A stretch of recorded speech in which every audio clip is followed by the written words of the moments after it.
Grüß Gott, hallo. Uh. Ist wohl nicht zu Hause. Naja. The rain came down in sheets across Manhattan that November evening, turning the streets of Little Italy into rivers of reflected neon and amber streetlights. Inside La Stella d'Oro, the city's most exclusive Italian restaurant, the weather seemed like a distant memory. Warm golden light spilled from crystal chandeliers, casting a soft glow over white tablecloths and gleaming silverware. The air was thick with the aroma of fresh basil, slow-cooked marinara sauce, and expensive wine. Emma Rodriguez moved between the tables with practiced efficiency, her black server's apron tied neatly around her slim waist. At 24 years old, she had the kind of tired beauty that came from too many sleepless nights and too few moments of peace. Her dark hair was pulled back into a tight bun, a few rebellious curls escaping to frame her face. Dark circles shadowed her eyes, but she smiled warmly at each customer, her professional mask firmly in place. This was her second shift of the day. She'd worked the lunch rush at a diner in Brooklyn, rushed home to feed and hold her 8-month-old daughter Sophia for exactly 47 minutes, then caught the subway to Manhattan for the evening shift. Her feet ached in the required black heels and her arms still felt the phantom weight of her baby. But Emma couldn't afford to think about that now. The tips at La Stella d'Oro were too good to pass up, and the rent on her tiny Brooklyn apartment was due in 5 days. Table 7 needs more bread, Carlos, the head waiter, whispered as he passed her in the narrow corridor between the kitchen and dining room. He was a middle-aged man from the Dominican Republic, one of the few people at the restaurant who treated Emma like a human being, rather than just another struggling single mother desperate for work. "Got it," Emma replied, grabbing a basket of warm focaccia from the kitchen window.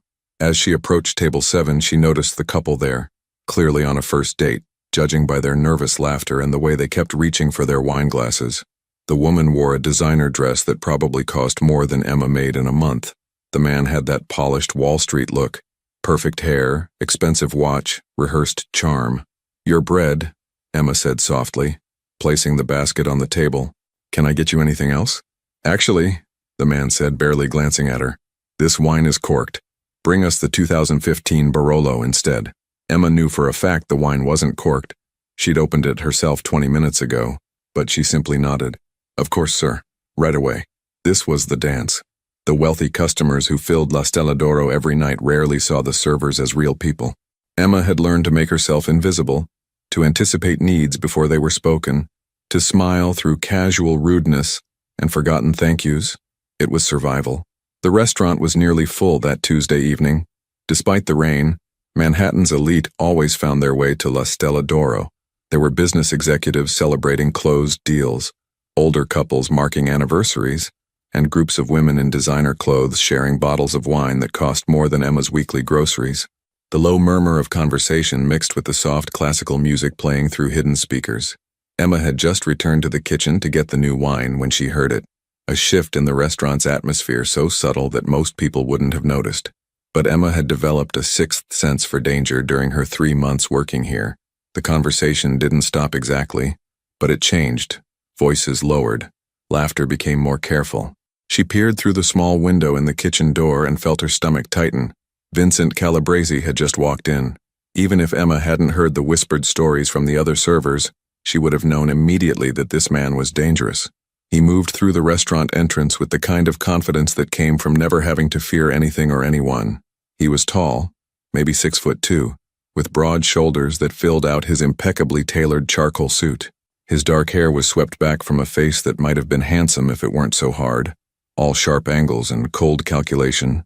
He looked to be in his mid-30s, and there was something in his eyes, a darkness, a weariness, that made Emma think of locked doors and buried secrets. 2 men flanked him, clearly bodyguards despite their expensive suits. One was massive, with a shaved head and hands like sledgehammers. The other was leaner, with quick eyes that scanned the restaurant constantly, cataloging exits and potential threats. But it was what Vincent Calabrese carried that made Emma's breath catch in her throat. A baby. The child couldn't have been more than 6 months old, wrapped in a blue blanket and held somewhat awkwardly in Vincent's arms. Even from a distance, Emma could see the tension in the man's jaw, the way he held the baby like it was a fragile explosive he didn't quite know how to defuse. Antonio Russo, the restaurant owner, materialized from somewhere in the back, his round face flushed with a mixture of fear and forced hospitality. Emma had never seen Antonio move so quickly. He practically ran to the entrance, his hands already gesturing toward the best table in the house, a large booth in the back corner with a view of the entire restaurant, and more importantly, easy access to the rear exit. "Mr. Calabresi," Antonio said, his Italian accent thicker than usual with nervousness. "What an honor. Please, please, your usual table is ready." Vincent didn't smile. He simply nodded once and allowed Antonio to lead him through the restaurant. Every person they passed found something fascinating about their plates. Eyes dropped. Conversation stuttered and resumed in quieter tones. Emma watched a businessman at table 4 literally turn pale when Vincent walked by. The stories about Vincent Calabresi varied depending on who was telling them, but the core facts remained consistent. He was the head of one of New York's most powerful crime families. His territory stretched from the docks of Brooklyn to legitimate businesses in Manhattan. People who crossed him disappeared. People who worked for him got rich, or ended up in the East River. He was untouchable, protected by layers of lawyers, corrupt officials, and the kind of fear that made witnesses forget how to speak. But none of the stories had mentioned a baby. Emma retreated to the kitchen as Vincent and his guards settled into the corner booth. Her hands shook slightly as she uncorked the Barolo for table 7. Through the window, she could see Antonio personally attending to Vincent's table, his normally commanding presence reduced to nervous servility. "Did you see?" Maria, one of the other waitresses, whispered urgently. She was a young woman from Ecuador, barely 20, with wide eyes that held too much knowledge of the world's cruelty. "Vincent Calabresi is here. With a baby." "I saw," Emma murmured, trying to focus on pouring wine without spilling it. "They say his wife died," Carlos added quietly, appearing beside them. His face was grave. "Childbirth complications. 6 months ago. He's been raising the boy alone. Or trying to. Word is, he's gone through 5 nannies already." "Why?" Maria asked. Carlos shrugged. "Some quit because they're afraid. Some he fires because they can't handle the baby. That child cries constantly, they say. Colicky. Won't take a bottle from strangers." Emma felt something twist in her chest. A familiar, painful recognition. She knew about crying babies. She knew about the exhaustion, the desperation, the feeling of being completely alone while holding a screaming infant at 3 in the morning. She knew about the judgment from strangers who assumed you were doing something wrong, that you weren't trying hard enough, that you should somehow make your child stop crying through sheer force of will. "Emma, you're on section 3 tonight," Carlos said. "That's his area." Her eyes widened. "What? No. Can't someone else?" "Antonio specifically requested you," Carlos interrupted. "He said you're the most professional server we have, the one least likely to stare or gossip or do something stupid." Emma wanted to protest, to explain that she had enough problems without adding a Mafia boss to her list, but she knew it was pointless. She needed this job, needed the tips, needed to keep her head down and her daughter fed. "Okay," she whispered. She delivered the wine to table 7, checked on her other tables, and then, inevitably, had to approach the corner booth. Vincent Calabresi sat in the center of the curved booth, the baby in a carrier beside him. The bodyguards flanked the table at a respectful distance, close enough to intervene but far enough to give their boss privacy. The restaurant had placed a white privacy screen partially around the booth, both a courtesy and a statement. Everyone in La Stella d'Oro knew who sat back there.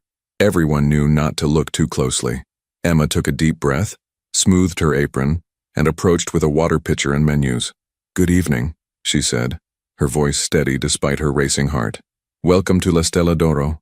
Can I start you with something to drink?" Vincent looked up at her, and for a moment Emma forgot to breathe. His eyes were dark brown, almost black, and they held a depth of exhaustion she recognized too well. This was a man who hadn't slept properly in months. This was a man at the end of his rope, holding on only through sheer stubborn will. "Scotch," he said. His voice was rough, like gravel. "Neat. The Macallan 25. "Of course," Emma replied, setting down the water glasses.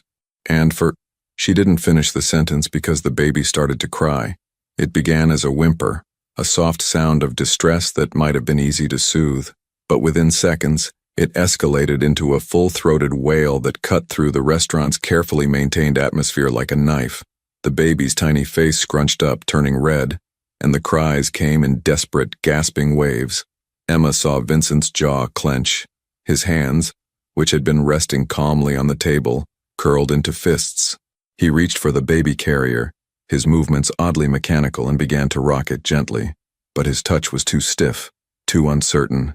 The baby only cried harder. Around the restaurant, the reaction was immediate and uncomfortable. Conversations halted mid-sentence. Silverware stopped clinking. Every eye in the room wanted to look, but no one dared. The tension was suffocating. A collective held breath, waiting to see what would happen when one of the city's most dangerous men couldn't control his own child. "It's fine," Vincent muttered, more to himself than to Emma. "He'll stop. He just needs—" But the baby didn't stop. If anything, the cries intensified, becoming more frantic, more desperate. Emma could hear the exhaustion in those cries, the hunger, the discomfort. She'd heard those exact sounds from Sophia countless times. Vincent pulled the baby from the carrier, holding him against his chest with arms that didn't quite know where to go. His expensive suit was already stained with spit up. His perfectly styled hair had come loose from being run through by frustrated fingers. In this moment, he didn't look like a feared mafia boss. He looked like what he was, a grieving widower completely overwhelmed by fatherhood. "Sir," Emma heard herself say before she could stop herself. "I could—" Vincent's eyes snapped to her, and for a second she saw anger there. But beneath it was something else, something vulnerable. "What?" he demanded. The baby screamed louder, his tiny fists waving in the air. Emma swallowed hard. Every instinct told her to back away, to mind her own business, to not get involved with this man and his problems. But she'd spent the last 8 months learning to listen to a different instinct, the one that came from being a mother. "I'm sorry," she said quietly, "but I couldn't help noticing. I have a daughter. She's 8 months old. Sometimes when babies cry like this, they just need—" "You have a child?" Vincent interrupted. His eyes scanned her face as if seeing her for the first time. "Yes, sir." "And she cries like this?" "Sometimes," Emma admitted. "Most babies do. It's normal. It doesn't mean you're doing anything wrong." Something flickered across Vincent's face. Relief, maybe, or surprise. As if no one had ever told him that before. As if all 5 of his failed nannies had made him feel like his son's crying was somehow his fault. The baby's screams reached a new pitch. Several customers were now openly staring, unable to help themselves despite their fear. Antonio hovered nearby, wringing his hands, clearly torn between wanting to help his most dangerous customer and having absolutely no idea how to comfort an infant. Vincent stood abruptly, nearly knocking over his water glass. He paced a few steps with the baby, bouncing him awkwardly. Nothing worked. The cries continued, echoing off the restaurant's high ceilings, turning the elegant space into a showcase of his helplessness. Emma watched him, and despite everything, despite knowing who he was, what he did, the danger he represented, she felt her heart break a little. She knew this desperation. She'd lived it. The feeling of being completely alone, of failing the one person who needed you most, of crying yourself while your baby cried, both of you too exhausted to know what to do next. "Would you—" Vincent started, then stopped. His pride visibly warred with his desperation. "Would you like to try?" The question hung in the air between them. Emma's first instinct was to refuse, to politely decline and step back into her role as invisible server. Getting involved with Vincent Calabrese in any way was dangerous. Everyone in the restaurant could feel that truth in their bones, but the baby's cries pulled at something deep in her chest, that sound of pure need, of an infant who couldn't explain what was wrong, who just needed someone to understand, to help, to care. She thought of Sophia, probably crying right now in their apartment while Mrs. Chen from next door tried unsuccessfully to soothe her.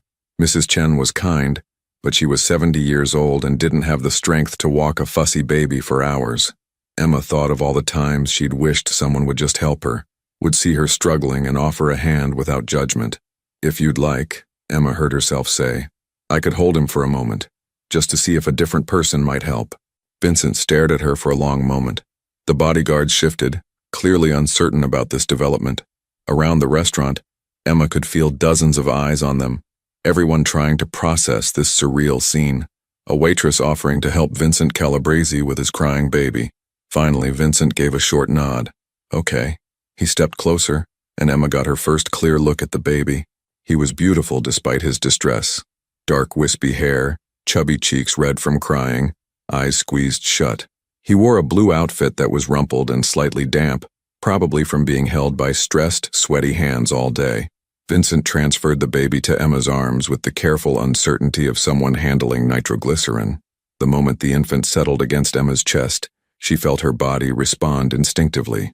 Her arms curved around him naturally. Her hand supported his head without thinking. Her body began the gentle sway that every mother knows, the rhythm that exists somewhere between heartbeat and breath. "Hey there," Emma murmured softly. "Hey, sweet baby. It's okay. I know.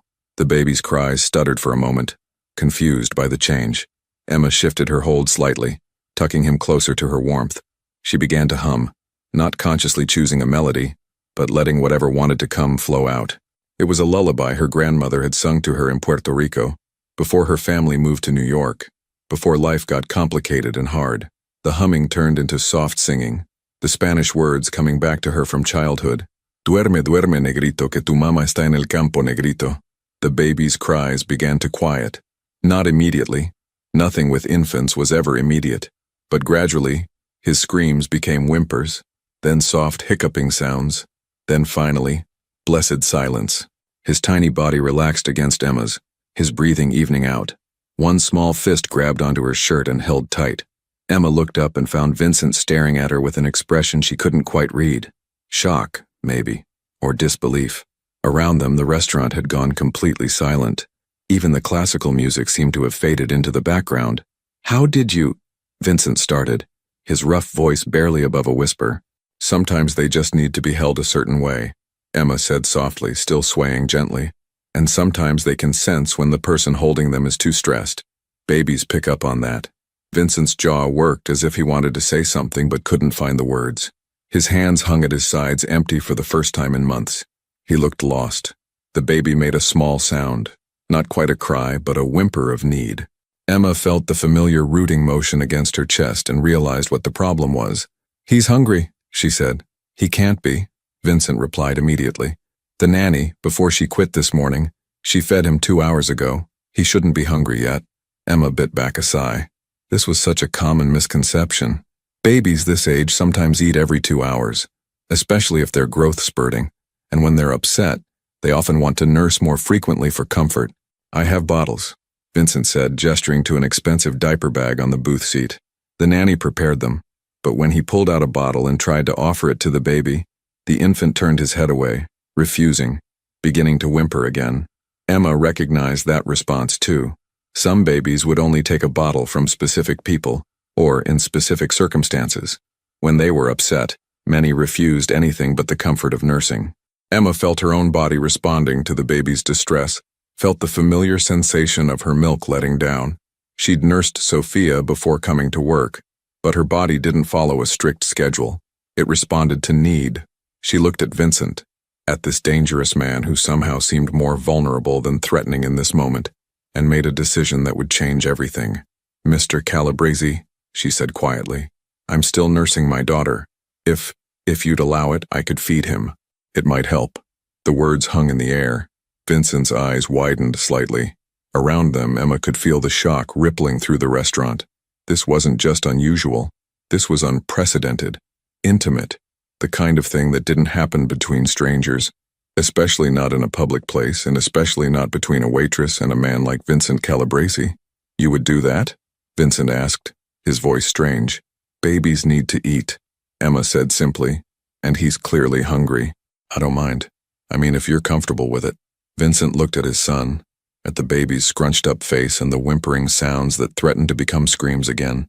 Emma could see the calculation happening behind his eyes, the weighing of options, the desperate need for a solution. "Okay," he said finally, "but not here, in public." "Of course," Emma agreed. She looked toward Antonio, who still hovered nearby, his face pale. "Is there a private room?" Yes, Antonio stammered. "The wine cellar office, in the back. I'll show you." But Vincent shook his head. "I'll take her." He turned to his bodyguards. "Marco, Tony, wait here. No one comes back there. Understood?" The bodyguards nodded, their faces carefully neutral, though Emma caught a flicker of something. Surprise, maybe respect, in the bigger one's eyes. Vincent gestured for Emma to follow him, and she did, carrying his son through the restaurant. Every eye followed them. The whispers would start the moment they left the room, Emma knew. The speculation, the rumors, the wild stories about what was happening. But in that moment, with a hungry baby in her arms, Emma found she didn't care. The walk to the back office felt like miles. Vincent moved ahead of her, his broad shoulders cutting a path through the narrow hallway behind the kitchen. Staff members pressed themselves against walls to let him pass. He pushed open a heavy wooden door at the end of the corridor, revealing a small cluttered office that smelled of wine and old paper. There was a worn leather couch against one wall. Vincent gestured to it. "Thank you," Emma said softly, settling onto the couch with the baby. Vincent stood awkwardly by the door, clearly uncertain whether to stay or go.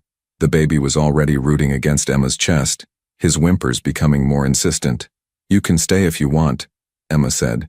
"He's your son." "But I need to." She gestured to her shirt. "I'll turn around," Vincent said quickly, and did so, facing the wall. Emma appreciated the gesture. She adjusted her shirt as modestly as possible and brought the baby to her breast.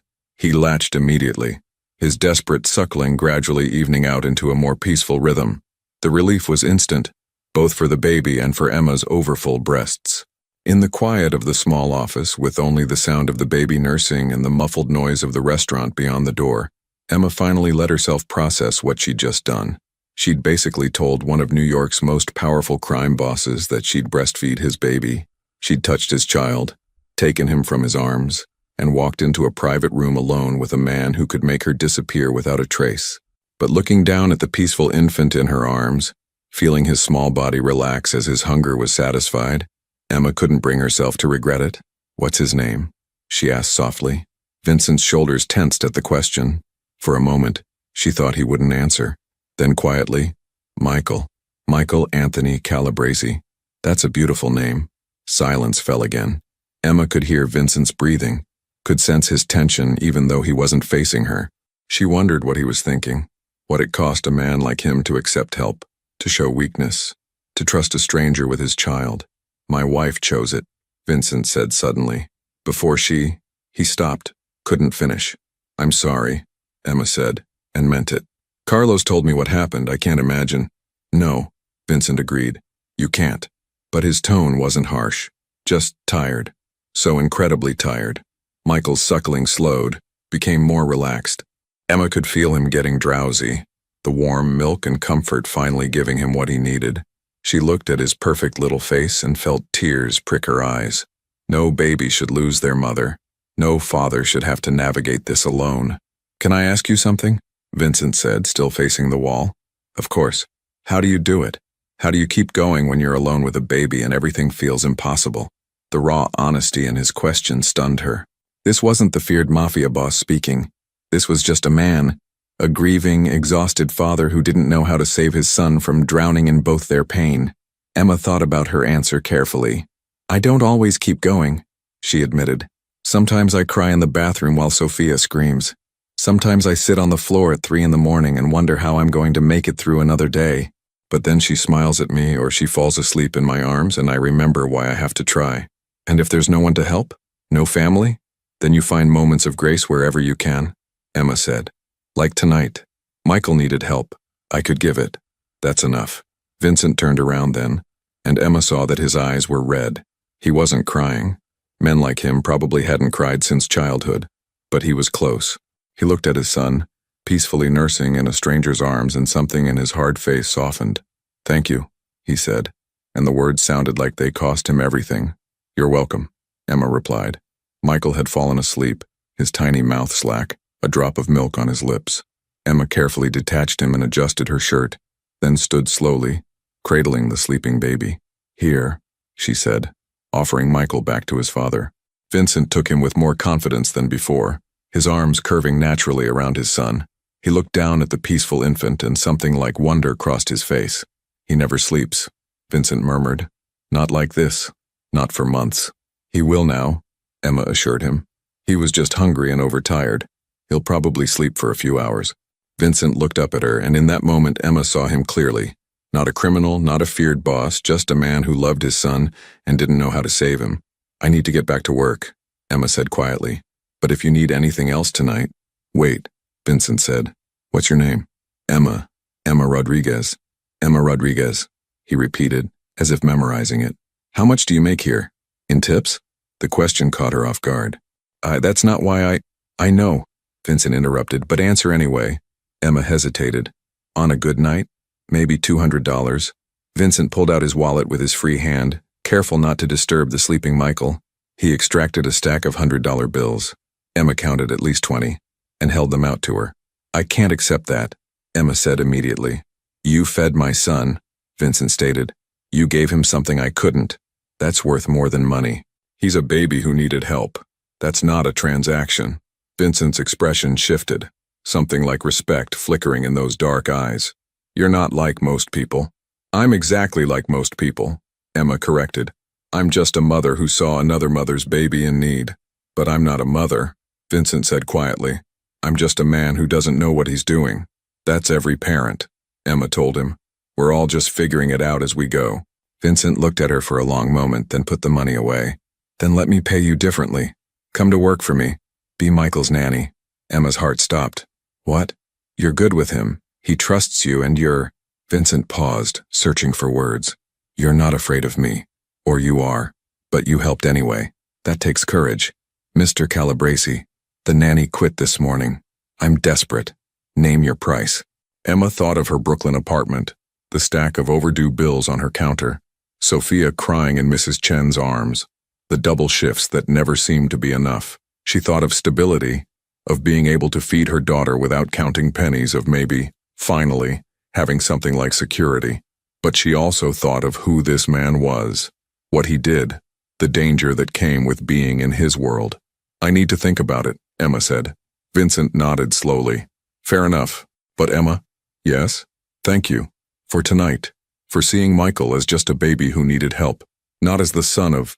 He stopped, seemed to reconsider. Just thank you. You're welcome, Emma said again. She left the office on shaking legs and returned to the restaurant floor.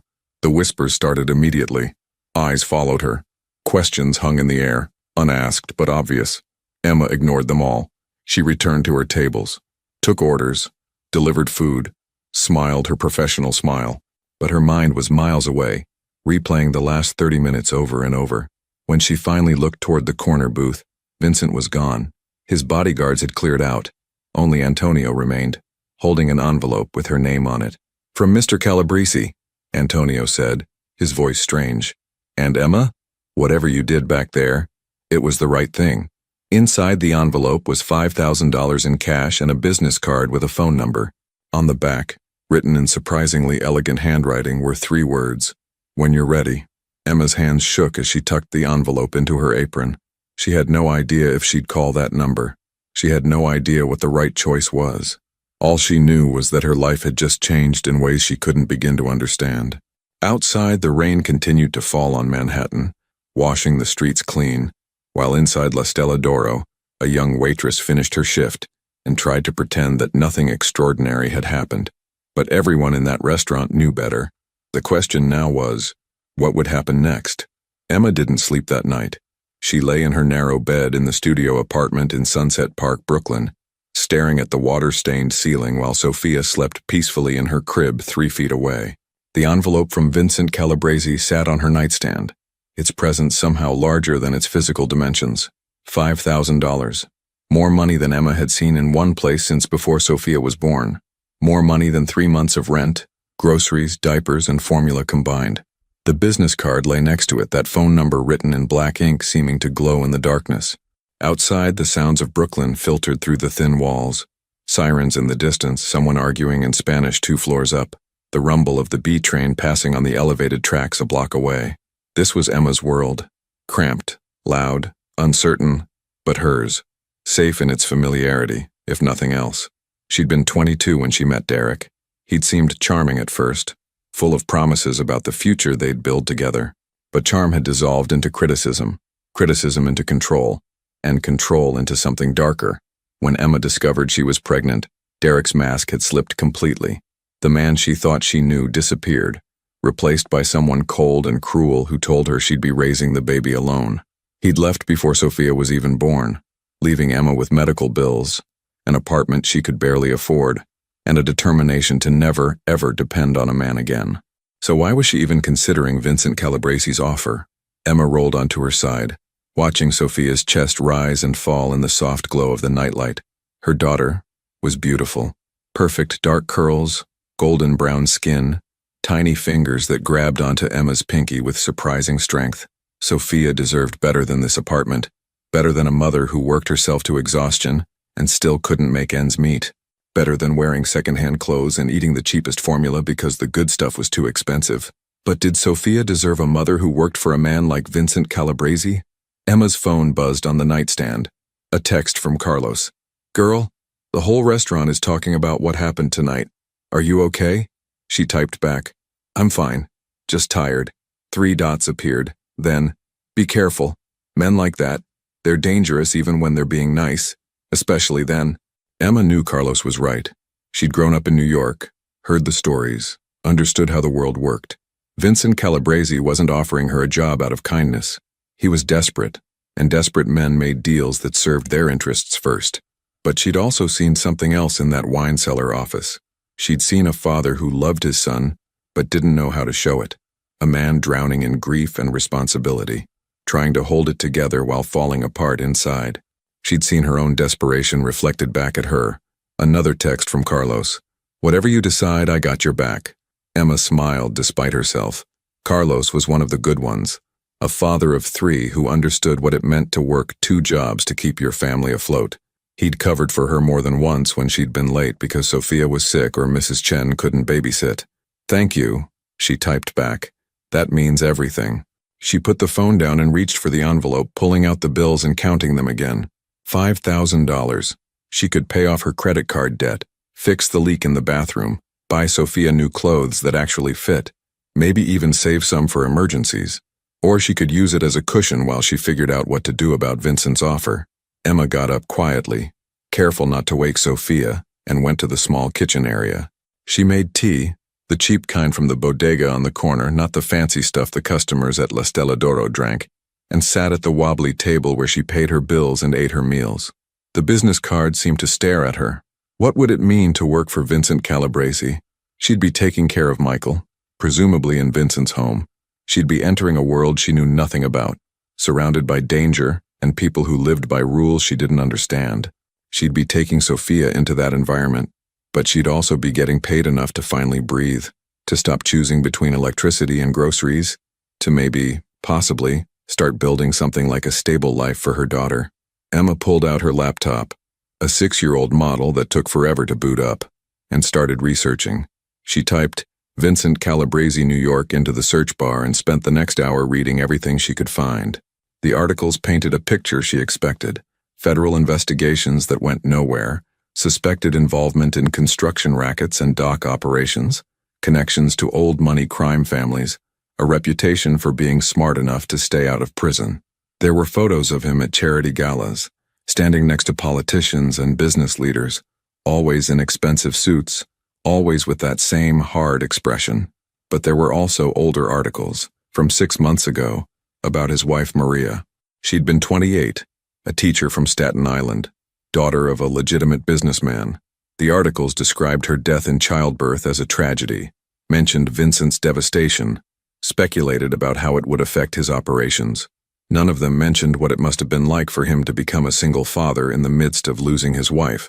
Emma found herself looking at a photo from their wedding, Vincent in a tuxedo, Maria in white, both of them younger and smiling. He looked different there, less hardened, almost happy. Maria was beautiful, with long dark hair and a bright smile that reached her eyes. What would Maria want for her son? Would she want Michael raised by a succession of frightened nannies who quit after a few weeks? Or would she want someone who actually cared, who saw Michael as a baby who needed love, not just an obligation? Emma closed the laptop and looked at the clock. 3:47 a.m. In 2 hours, Sophia would wake up for her morning feeding. In 5 hours, Emma was scheduled for the breakfast shift at the diner. In 8 hours, she'd need to be at La Stella d'Oro for the dinner prep. She couldn't keep living like this. Something had to change. Emma picked up the business card, turned it over in her fingers, and made her decision. At 9 o'clock the next morning, after feeding Sophia and getting her settled with Mrs. Chen, Emma stood outside a phone booth, one of the few remaining in Brooklyn, and dialed the number on Vincent's card. She didn't want to use her cell phone, Didn't want there to be a direct connection, a record. She knew that was probably paranoid, but caution felt appropriate. The phone rang twice before a woman answered. Calabrese residence. Emma's throat went dry. Hi. My name is Emma Rodriguez. I need to speak with Mr. Calabrese. One moment, please. There was a click, then silence, then another click, and then Vincent's voice. Emma. He sounded surprised. Maybe he hadn't expected her to call. Mr. Calabrese, I've been thinking about your offer. And? Emma took a deep breath. I have conditions. There was a pause. Go on. I need to bring my daughter with me.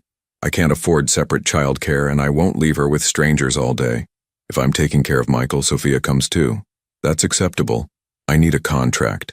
A real one, written up by a lawyer, with my salary, hours, and responsibilities clearly defined. I need to know exactly what I'm agreeing to. That can be arranged. Vincent's tone was businesslike now, professional. What else? I need you to understand that I won't be involved in any other aspect of your life. I'm there to take care of Michael. Nothing else. I don't want to know about your business. I don't want to be part of anything illegal. I'm just a nanny. The pause was longer this time. You're setting boundaries. Yes. Most people don't do that with me. I'm not most people, Emma said, echoing his words from the night before. She heard what might have been a soft laugh. No, you're not. Okay, Emma Rodriguez. I agree to your conditions. Can you come to my home today? We'll discuss the details, you can see where you'd be working, and if you still want the job after that, we'll move forward. Where do you live? Sands Point, Long Island. I'll send a car for you. What's your address? Emma hesitated, then gave him the cross streets near her apartment. She still wasn't ready to give him her exact location. The car will be there in an hour. Bring your daughter. Mr. Calabrese. Vincent, he interrupted. If you're going to work for me, call me Vincent. Vincent, Emma amended, the name feeling strange on her tongue. Thank you for understanding about my conditions. Thank you for calling, he replied. I wasn't sure you would. He hung up before she could respond. Emma stood in the phone booth for a long moment processing what she'd just done. Then she ran back to her apartment, her heart pounding. Mrs. Chen was rocking Sophia when Emma burst through the door, slightly out of breath. Mrs. Chen, I'm so sorry, but I need to take Sophia for the day. Something came up. The elderly woman handed over the baby with a knowing smile. Good opportunity? Maybe, Emma said. I hope so. She packed Sophia's diaper bag with practiced efficiency. Diapers, wipes, change of clothes, bottles, her favorite stuffed rabbit. Then she changed into the nicest outfit she owned. A simple navy dress that she usually wore to job interviews, paired with the least scuffed of her 3 pairs of shoes. She pulled her hair back into a neat bun, applied minimal makeup, and looked at herself in the bathroom mirror.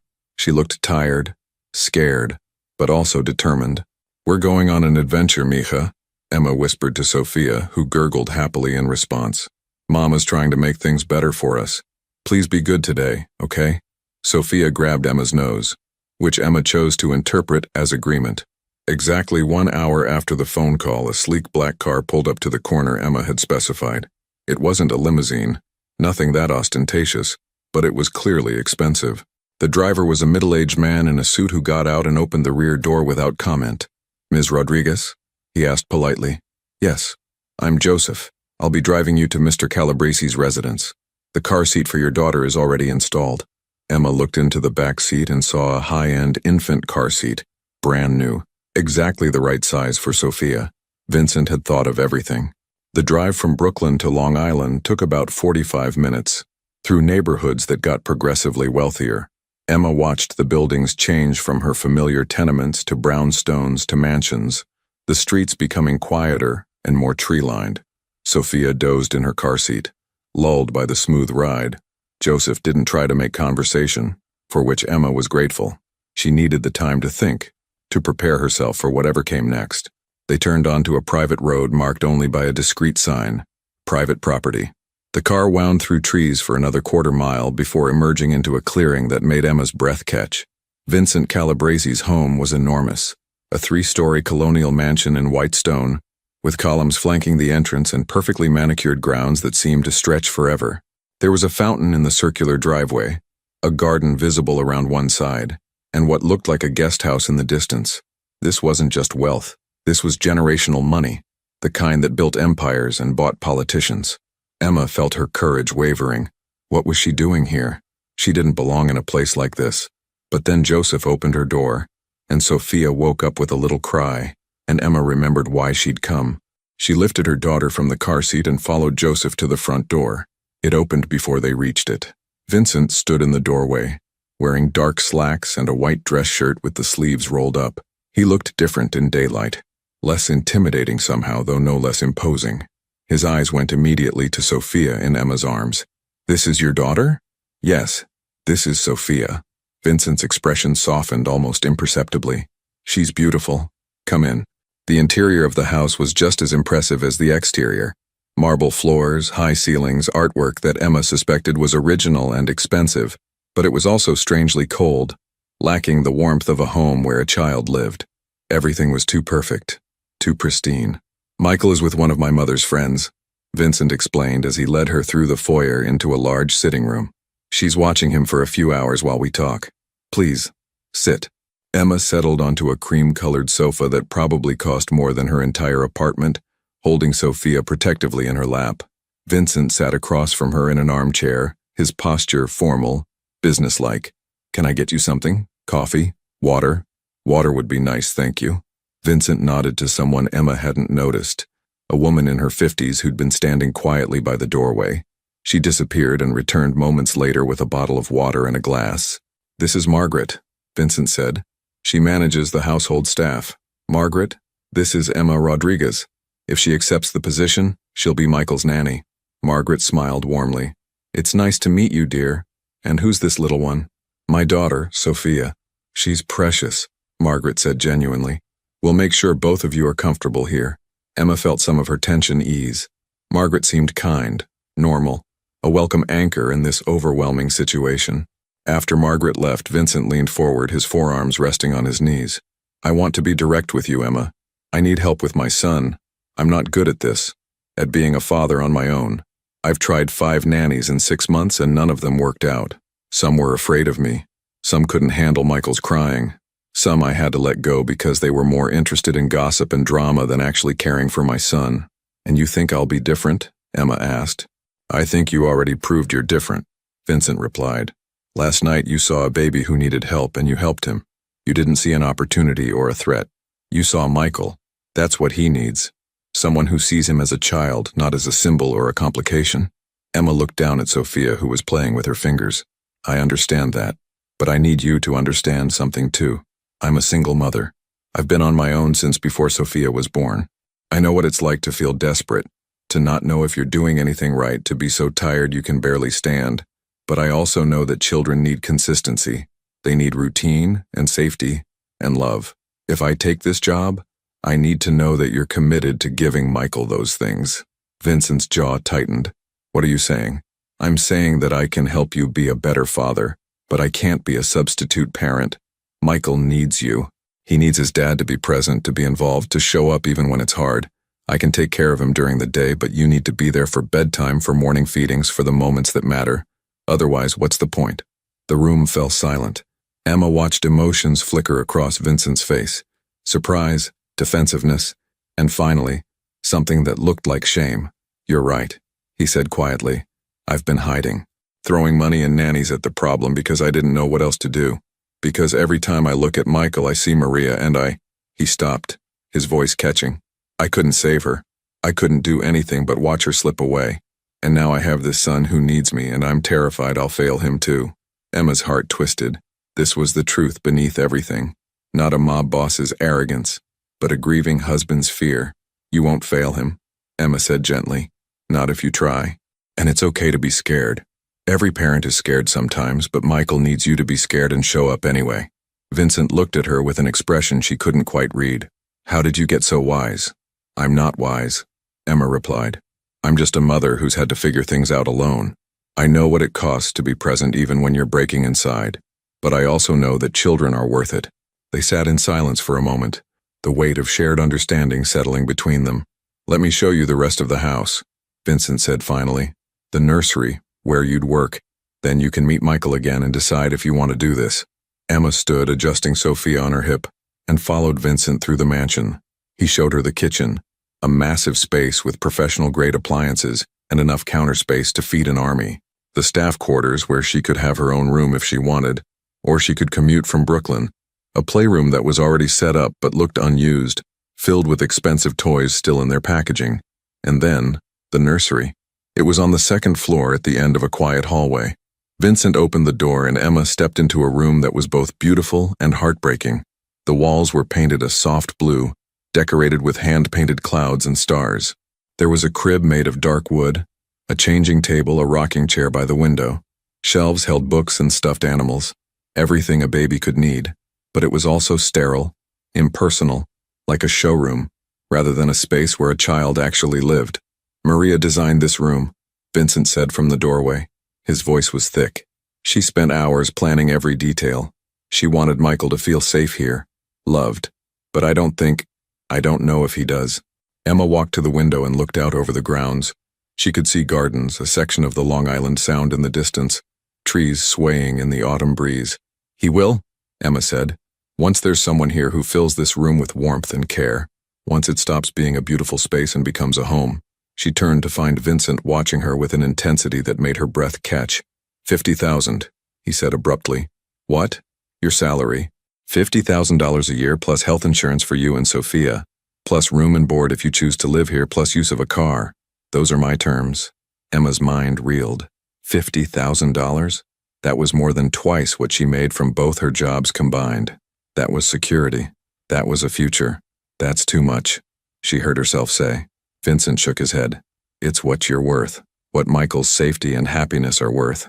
And Emma? He stepped into the nursery, his presence filling the space. I meant what I said yesterday. You're not like most people. You set boundaries. You speak truth. You see people, really see them, not just what they can do for you. That's rare. That's valuable. And that's exactly what my son needs. Emma looked down at Sophia, then at the nursery, then back at Vincent. This was the moment. The decision that would change everything. She thought about her cramped apartment, the bills she couldn't pay, the future she couldn't provide. She thought about Sophia growing up with nothing, struggling the way Emma had struggled. She thought about Michael, a baby who'd lost his mother and desperately needed someone to show him he was loved. And she thought about the risk, the danger of entering this world, the fear of what it might cost her. But when she looked at Vincent, she didn't see a criminal. She saw a father trying desperately to save his son from drowning in both their grief. She saw herself reflected back. I'll need that contract, Emma said. Everything in writing, clear terms. I'll have my lawyer draw it up today. You can have your own lawyer review it before you sign. I don't have a lawyer. I'll pay for one. This needs to be legitimate, Emma. You need to feel safe. Emma nodded slowly. Okay, then yes, I'll do it. Vincent's entire body seemed to relax, as if he'd been holding his breath. Thank you. You don't know what this means. When do you want me to start? Is Monday too soon? That gave her 3 days to quit her jobs, arrange her life, prepare Sophia. It wasn't much time, but then again, when had Emma ever had the luxury of time? Monday works. Do you want to live here? We have plenty of space, and it would make mornings easier. Emma hesitated. Living here would mean total immersion in this world. No separation between work and home. But it would also mean Sophia would grow up in safety and comfort, with space to play and clean air to breathe. Can I think about it? Maybe start by commuting and see how it goes? Of course, whatever makes you comfortable. Vincent pulled out his phone and typed something quickly. I'm having Margaret prepare some lunch. You should eat before you go back. And I'd like you to spend some time with Michael this afternoon if you're willing. See if what happened last night was a fluke or if you really do have a gift with him. I don't have a gift, Emma said. I just understand babies. That's the same thing. They went downstairs and Margaret had indeed prepared lunch. Sandwiches, fruit, soup that smelled incredible. Emma fed Sophia while eating, acutely aware that this might be her future, eating in this enormous kitchen, surrounded by this wealth, caring for a child who wasn't hers, but who needed her anyway. Halfway through the meal, the front door opened, and Emma heard voices. A moment later, an older woman entered the kitchen carrying Michael. She was in her 60s, well-dressed, with sharp eyes that immediately assessed Emma. Vincent, she said. Who is this? Mama, this is Emma Rodriguez. Emma, my mother. Lucia Calabresi. Lucia's eyes narrowed. The waitress? The new nanny, Vincent corrected, his tone carrying a warning. Lucia looked between them, clearly suspicious, but she handed Michael to Vincent without comment. The baby immediately began to fuss, his little face scrunching up in preparation for crying. "He's been difficult all morning," Lucia said. "Wouldn't take his bottle, wouldn't sleep. I swear this child is cursed with—" "He's not cursed, Mama," Vincent interrupted tiredly. "He's 6 months old and grieving his mother. Babies don't grieve." "Yes, they do," Emma said before she could stop herself. Lucia turned to her, eyebrows raised. "Excuse me?" Emma felt her face flush but didn't back down. "Babies absolutely grieve. They feel the absence of their primary caregiver. They sense stress and sadness in the adults around them. Michael lost his mother. Of course he's struggling." The kitchen fell silent. Lucia stared at Emma with an expression somewhere between offense and surprise. Vincent looked like he was trying not to smile. Margaret had very conveniently found something to organize on the far counter. Michael's fussing escalated into crying. Vincent began the awkward bouncing Emma had witnessed before, his body tense, his face showing his frustration. "May I?" Emma asked quietly. Vincent handed Michael over immediately, as if he'd been waiting for her to ask. The moment Michael settled into Emma's arms, his crying began to ease. She swayed gently, humming the same lullaby from the night before, and within minutes, the baby had quieted completely. He looked up at Emma with wide, curious eyes, one tiny fist gripping her finger. "Hello again, sweetheart," Emma murmured. "Remember me?" Michael made a soft cooing sound, and something in Emma's chest expanded. This baby, this little boy who'd lost so much, he deserved everything. She looked up to find the entire room staring at her. Lucia's face had gone from suspicious to astonished. Margaret was smiling. Vincent looked like he might actually cry. "How did you do that?" Lucia demanded. "I've been trying to calm him for 2 hours. I just held him the way he wanted to be held," Emma said simply. "Sometimes babies need to feel secure before they can relax." Lucia stepped closer, studying Emma with new intensity. "You have a child of your own?" "Yes, Sophia, she's 8 months old." "And the father?" "Mama," Vincent said sharply. But Emma met Lucia's eyes directly. Not in the picture, by his choice. Something shifted in Lucia's expression. Not quite approval, but a degree of respect. "Raising a child alone is hard." "Yes, it is. But you're managing." "I'm trying." Lucia looked at Vincent. "You should hire her." "I already have." "Good." Lucia turned back to Emma. "My son needs help. Real help, not someone who's just here for a paycheck. Can you be that person?" Emma looked down at Michael, who was starting to fall asleep in her arms, his breathing evening out. His little body finally relaxed. "I can try," she said honestly. "I can't promise I'll be perfect, but I can promise I'll care about Michael like he deserves to be cared about." Lucia nodded once, decisively. "That's enough. Vincent, I'm leaving." "Emma, welcome to the family." And just like that, she was gone, sweeping out of the kitchen with the same energy she'd brought in. Vincent let out a long breath. "Sorry about her, she's protective. She loves you," Emma said. "And Michael, that's good. She also just interrogated you like a witness. I've survived worse interrogations." Vincent smiled. A real smile, the first Emma had seen from him. It transformed his face, made him look younger, less burdened. "I believe you." They spent the rest of the afternoon in the nursery. Emma held Michael while Vincent watched, asking questions about feeding schedules and sleep routines and developmental milestones. He pulled out a notebook and actually took notes, his brow furrowed in concentration. "You're taking this seriously," Emma observed. "You told me to show up," Vincent replied. "This is me showing up." Emma felt a surge of respect for this man who was trying so hard to be better than his circumstances. As the sun began to set, painting the nursery in golden light, Michael fell into a deep sleep.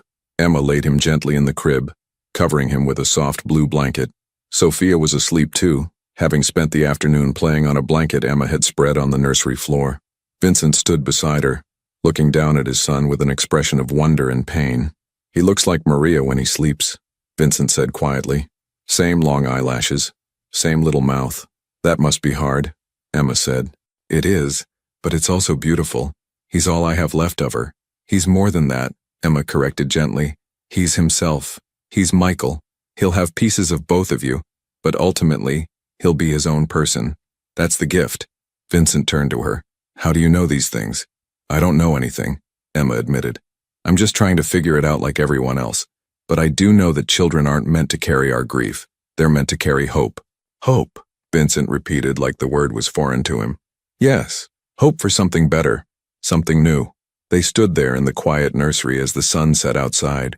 Two parents trying to give their children better lives than they'd had, trying to be enough even when they felt like they were failing. Monday, Vincent said finally. You'll come Monday? I'll be here. Vincent walked her to the car where Joseph was waiting to drive her and Sophia back to Brooklyn. Before Emma got in, Vincent hesitated, then spoke. Emma, thank you for seeing past who I'm supposed to be and seeing who I'm trying to become. Emma looked at this powerful, dangerous, broken man who was doing his best to be a good father, and she felt something shift inside her. Not romance, this wasn't that kind of story, but recognition, connection, the understanding that sometimes people surprise you. You're welcome, Vincent. See you Monday. The drive back to Brooklyn felt longer than the drive out. Emma held Sophia and watched the city lights appear as they left the suburbs behind. She thought about what she'd just agreed to, the life she was stepping into, the risk she was taking. But she also thought about Michael's peaceful sleep, Vincent's genuine gratitude, and the chance to finally provide real stability for Sophia. When they reached her corner and Emma climbed the 3 flights to her apartment, she was exhausted but more hopeful than she'd been in months. She had 3 days to prepare for her new life, 3 days to quit her jobs, pack what she needed, and ready herself for whatever came next. As she laid Sophia in her crib and sat down at her wobbly kitchen table, Emma looked at the business card one more time, then tucked it away in a drawer. Monday. Her life would change on Monday. And for the first time in a very long time, Emma went to bed feeling like maybe, just maybe, everything was going to be okay. Monday morning arrived with the kind of gray autumn rain that made Brooklyn look even more tired than usual. Emma stood in her apartment at 5:30 in the morning, surrounded by packed bags and second thoughts. She'd spent the weekend in a whirlwind of activity, giving notice at both her jobs. Her manager at the diner had been understanding. The owner of La Stella d'Oro had seemed almost relieved, packing clothes and essentials for herself and Sophia, and lying awake at night wondering if she was making a terrible mistake. Carlos had taken her out for coffee on Sunday afternoon, his weathered face creased with concern. You sure about this, mija? He'd asked, stirring sugar into his café con leche. Once you're in that world, it's hard to get out. I'm not in that world, Emma had insisted. I'm just taking care of a baby whose father is Vincent Calabresi. Carlos had leaned forward, his voice low. I've lived in this city my whole life. I know how things work. Men like that, they seem charming when they want something from you. But there's always a price. He's paying me $50,000 a year, Carlos, with health insurance. That's not a favor. That's a legitimate job. Is it? Carlos had searched her face. Or is it something else? Emma had looked down at her coffee, unable to answer. Because the truth was, she didn't know. All she knew was that Michael needed help. Sophia needed security. And this was the only path she could see forward. Now standing in her apartment with Sophia babbling happily in her playpen, Emma checked her phone. Joseph would arrive in 15 minutes to drive them to Long Island. This was it, the point of no return. Emma picked up Sophia and held her close, breathing in that sweet baby smell that always calmed her nerves. We're going to be okay, mija, she whispered. Mama's going to make sure of it. Sophia grabbed a handful of Emma's hair and pulled, which Emma chose to interpret as encouragement. The drive to Sands Point felt different this time. Emma wasn't just visiting, she was arriving, starting a job that would reshape her entire life. She watched Brooklyn give way to Queens to Nassau County, the buildings getting smaller and the spaces between them larger. Joseph, as always, drove in professional silence, but when they pulled up to the mansion's circular driveway, he turned to look at her with kind eyes. Ms. Rodriguez, if I may offer some advice. Please, Emma said. Mr. Calabresi is a complicated man, but he's also a good father trying to be better. Judge him by how he treats his son, not by what you've heard about how he runs his business. And don't let anyone, including him, make you feel like you're less than you are. You belong here, as much as anyone. Emma felt tears prick her eyes. Thank you, Joseph. You're welcome. Now let me help you with those bags. Margaret met them at the door, her warm smile a welcome sight. She'd clearly been watching for their arrival. Emma, dear, welcome. And this must be Sophia. She reached out to gently touch the baby's hand. What a sweetheart. Come, let me show you to your room. Vincent thought you might want to stay here during the week at least to make mornings easier. I hadn't decided about that yet. Emma started. Oh, I know, dear. But he had a room prepared just in case. You can always commute if you prefer, but at least you'll have the option. Margaret led Emma through the mansion to a wing she hadn't seen before. She opened a door to reveal a beautiful suite, a bedroom with a queen-sized bed, a sitting area with a couch and television, a private bathroom with a deep tub, and, most importantly, a smaller adjoining room that had been converted into a perfect nursery for Sophia. There was a crib identical to Michael's, a changing table, shelves stocked with diapers and supplies, even a rocking chair positioned by the window overlooking the gardens. Vincent had this all done over the weekend, Margaret explained. He wanted Sophia to be comfortable too. Emma walked through the rooms in a daze.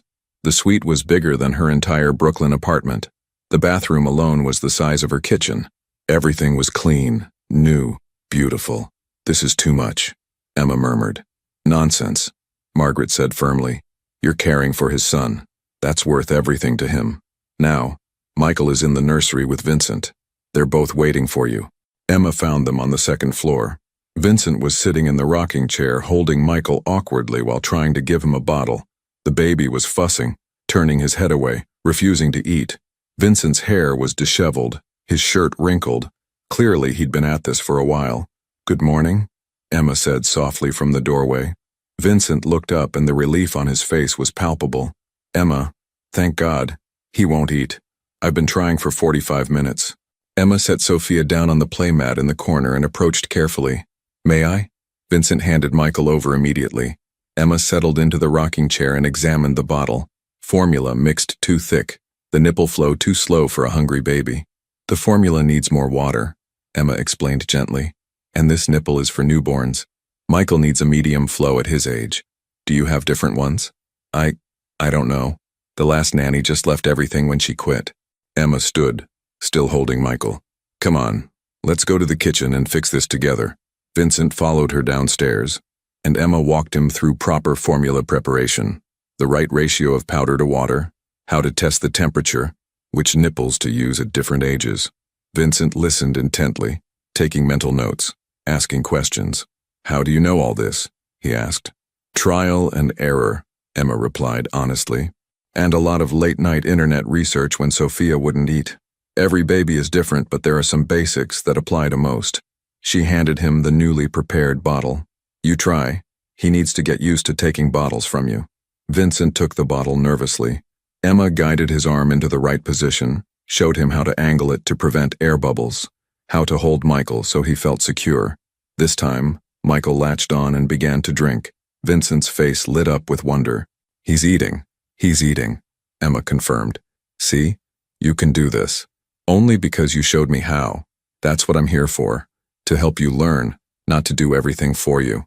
They stood together in the kitchen, the morning sun streaming through the windows while Michael contentedly finished his bottle. When he was done, Emma showed Vincent how to burp him properly, how to recognize the signs that he was full versus just taking a break. "There's so much I don't know," Vincent said quietly. "Maria knew all of this instinctively. She read every baby book, took every class. I thought I'd have time to learn from her, but then..." He stopped, unable to finish. "You're learning now," Emma said gently. "That's what matters." The rest of that first day established a rhythm. Emma took primary care of Michael, but she constantly involved Vincent, explaining what she was doing and why.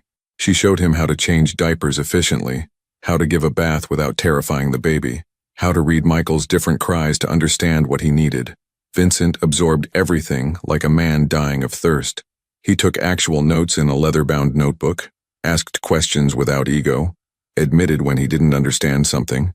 Emma realized that beneath the hardened exterior was someone who genuinely wanted to be a good father. He just had no idea how. Around noon, they were in the nursery when Vincent's phone rang. He glanced at the screen and his expression hardened. "I need to take this. Business." "Go ahead," Emma said. "Michael and I will be fine." Vincent stepped into the hallway, and even through the closed door, Emma could hear his voice change, becoming colder, more authoritative. This was the other Vincent, the one the city feared. She focused on Michael, refusing to think about what that phone call might be about. When Vincent returned 10 minutes later, he looked tired. "I have to go out this afternoon, a meeting I can't avoid." "Okay," Emma said simply. Vincent hesitated. "You'll be all right here? Margaret is around if you need anything, and Joseph is available if you want to go anywhere. We'll be fine. Go handle your business." He looked at her for a long moment. You're not going to ask what the meeting is about? You told me once that you respected boundaries. I meant what I said. I'm here to take care of Michael, not to get involved in other aspects of your life. Something flickered across Vincent's face. Surprise, maybe respect. Most people are either too afraid to ask or too curious not to. I'm not most people, Emma reminded him. Vincent smiled slightly. No, you're not. After he left, Emma spent the afternoon getting to know the house and establishing routines.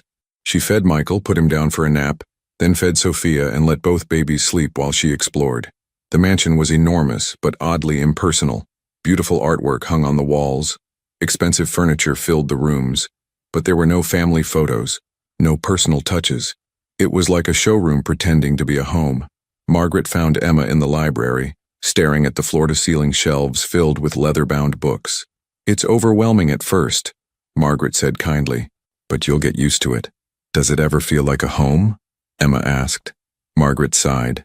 It did when Maria was alive. She brought warmth to this place. After she died, Vincent shut down. He threw himself into work, hired people to maintain the house, but he stopped living in it. He just existed here. That's so sad. It is. But maybe now, with you and Michael here, things will change. Margaret smiled. I've worked for this family for 15 years. I've never seen Vincent as engaged as he was this morning, learning how to feed his son. That's because of you. Emma shook her head. That's because of Michael. He just needed a reason to try. Sometimes we all need that, Margaret agreed. That evening, Vincent returned just before dinner. He came straight to the nursery where Emma was playing with both babies on the floor. How was he? Vincent asked immediately. Perfect. He napped for 2 hours, ate well, had a good diaper change routine. He's a sweet baby, Vincent, really. Vincent sat on the floor beside them, expensive suit and all, and reached out tentatively to Michael. The baby grabbed his father's finger and held on tight. I want to do his bedtime routine, Vincent said. Can you teach me? So Emma walked him through it. The bath, the lotion, the pajamas, the final bottle, the lullaby. She let Vincent do everything while she supervised, only stepping in when he got frustrated or uncertain. When Michael finally fell asleep in his crib, Vincent stood looking down at his son with an expression of pure love mixed with sorrow. Maria should be here for this, he whispered. She should be the one teaching me, doing this with me. I know, Emma said softly, and I'm sorry she's not. But Vincent, she would want you to keep trying. She would want Michael to have a father who shows up, who learns, who loves him enough to do the hard things. Vincent's eyes were wet when he turned to face her. How do you know what she would want? Because that's what any mother would want, for her child to be loved even in her absence. They stood in the quiet nursery, the night settling in outside the windows, and Emma saw Vincent's armor crack just a little more. Thank you, he said hoarsely, for today, for all of this. You're welcome. Emma excused herself to put Sophia to bed in their suite, and by the time both babies were asleep, she was exhausted. But it was a good exhaustion, the kind that came from meaningful work rather than desperate survival. She was getting ready for bed when her phone buzzed. A text from an unknown number. This is Vincent. I wanted to make sure you had my personal cell in case you need anything during the night. And Emma? Today was good. Really good. Thank you for not giving up on us. Emma stared at the message for a long time before responding. You're welcome. Get some sleep. Tomorrow we'll work on tummy time. She could almost hear his confusion in his response. What's tummy time? I'll explain tomorrow. Good night, Vincent. Good night, Emma. The days turned into a week and the week into 2. A routine emerged. Emma arrived early, or simply walked downstairs if she'd stayed over, which was becoming more frequent, prepared both babies for the day, involved Vincent in morning feedings and diaper changes before his business obligations took him away. Afternoons were spent with the babies, walks through the gardens when weather permitted, playtime on the nursery floor, establishing nap schedules that actually worked. Vincent came home every evening for Michael's bedtime routine, without fail. Even if he had meetings, even if he was tired, he showed up. Emma would hear his car in the driveway around 7 o'clock, and within minutes, he'd be in the nursery, ready to learn whatever new skill Emma had planned for that day. Today we're working on reading cues, Emma announced one evening. Reading cues? Vincent repeated, holding Michael against his shoulder. Yes, babies communicate all the time, but not with words. You need to learn Michael's specific signals. Watch. See how he's turning his head against your shoulder and making those little grunting sounds? Yes? That means he's getting tired but fighting it. If you start the bedtime routine now, he'll go down easily. If you wait until he's overtired, it'll be much harder. Vincent studied his son's face intently. I never noticed that before. That's because you were too stressed to notice. Now that you're calmer, you can actually see him. Emma watched Vincent process this, saw the moment he understood that his own emotional state affected his ability to parent. It was a breakthrough, one of many they'd had over the past 2 weeks. But not everything was smooth. There were difficult moments too. One afternoon, Emma was in the kitchen preparing bottles when she overheard Vincent on the phone in his study. The door was slightly ajar, and his voice carried. I don't care what he says, tell him if he doesn't comply there will be consequences. Real consequences. No, I'll handle it myself if I have to. Just get it done. The coldness in his voice made Emma's blood run cold. This was the other Vincent, the one she tried not to think about. The one whose business involved threats and violence and things she didn't want to know about. She quickly finished with the bottles and retreated to the nursery, her hands shaking slightly. That evening, when Vincent came for bedtime routine, Emma found herself watching him differently. Those same hands that gently cradled Michael. What did they do in his other life? That same voice that sang lullabies. What threats did it make? Vincent noticed her distance. Is something wrong? No, Emma said too quickly. Everything's fine. But he wasn't fooled. Emma, talk to me. She hesitated, then decided honesty was better. I overheard your phone call this afternoon, the one about consequences. Vincent's expression shuddered. I see. I don't want to know the details. Emma continued. I meant what I said. I'm not part of that side of your life. But Vincent, I need you to understand something. Whatever you do in your business, whatever choices you make out there, they can't come into this nursery. Michael needs his father to be present. Not distracted by violence or threats or whatever else. You think I don't know that? Vincent's voice was tight. You think I want my son anywhere near my business? Then keep it separate, completely separate, because I won't expose Sophia to danger. If this job ever puts her at risk, I'm gone. They stared at each other, the tension thick between them. Finally, Vincent nodded. You're right, and I promise you, my business and my family are separate, always have been. The meeting I had, the phone call you heard, it was about legitimate construction contracts, not anything illegal. But I understand why it sounded threatening. That's the language of my world, even when the dealings are legal. Are they? Legal? Vincent met her eyes directly. My construction company is completely legitimate. I have contracts with the city, with developers. Everything above board. But yes, Emma, I have other interests that aren't legal. I won't lie to you about that. But those interests never come home. This house, Michael, they're protected. Sacred. Emma wanted to believe him. Needed to believe him because the alternative was walking away from this job, this security, this chance to help Michael. Okay, she said finally. But if that ever changes, if I ever feel like Sophia is in danger, you leave immediately, and I'll make sure you're taken care of. Vincent interrupted. That's a promise. They finished the bedtime routine in silence, but it was a thoughtful silence rather than an angry one. Emma realized they'd just crossed another threshold, acknowledging the complicated reality of their situation, while choosing to move forward anyway. Later that night, unable to sleep, Emma found herself in the library. She was curled up in an armchair, reading one of the parenting books from the shelf when Vincent appeared in the doorway. Can't sleep either, he asked. Sophia had a bottle an hour ago. My brain won't turn off.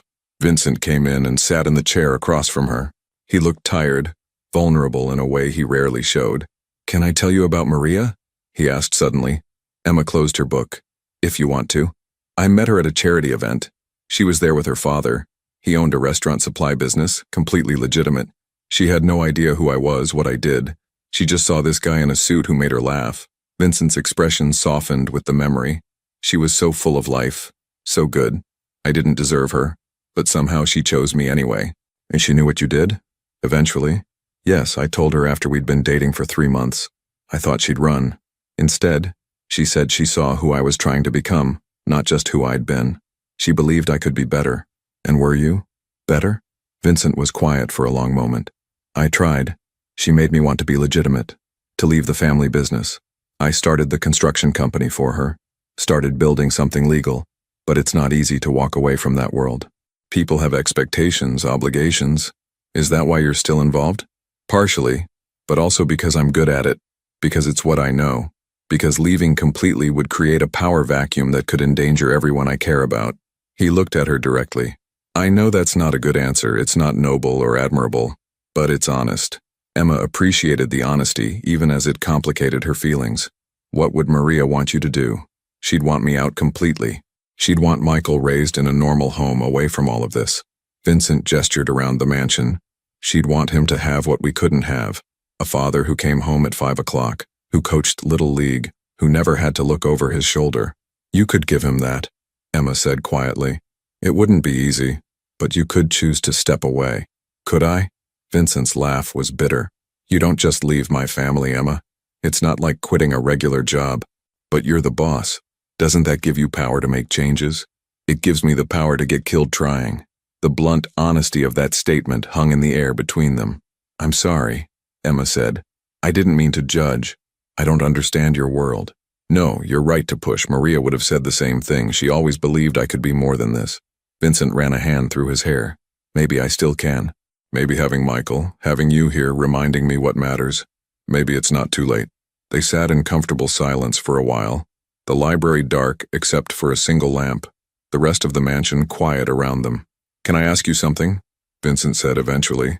Sure. Sophia's father. Do you ever regret that he's not in the picture? Emma considered the question carefully. I regret that Sophia doesn't have a father who wants to know her. I regret that she'll grow up with questions I can't fully answer. But do I regret that Derek specifically isn't in our lives? No. He was cruel, controlling. He made me feel small. Sophia deserves better than that. And honestly, so do I. What was he like? Before he showed his true colors?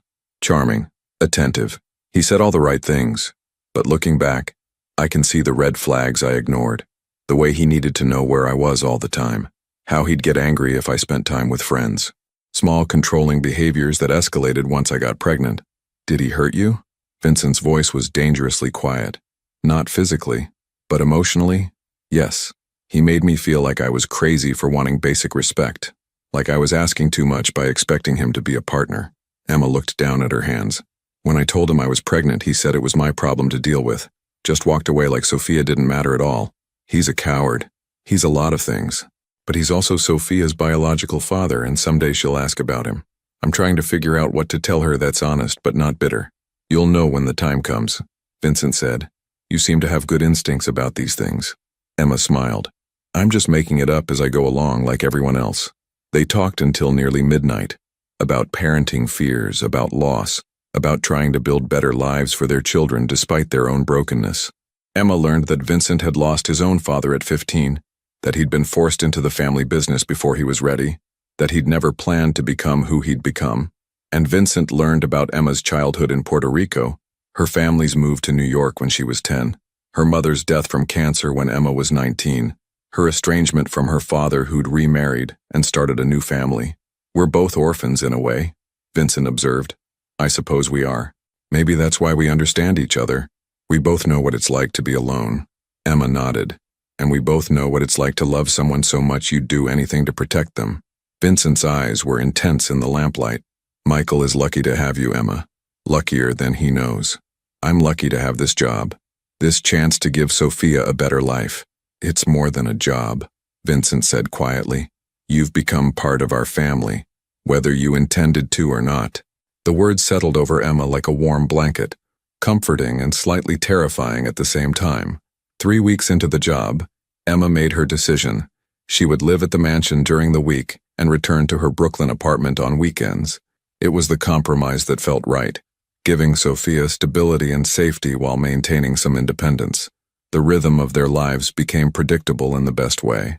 Emma would wake early, feed Sophia, then join Vincent and Michael for breakfast.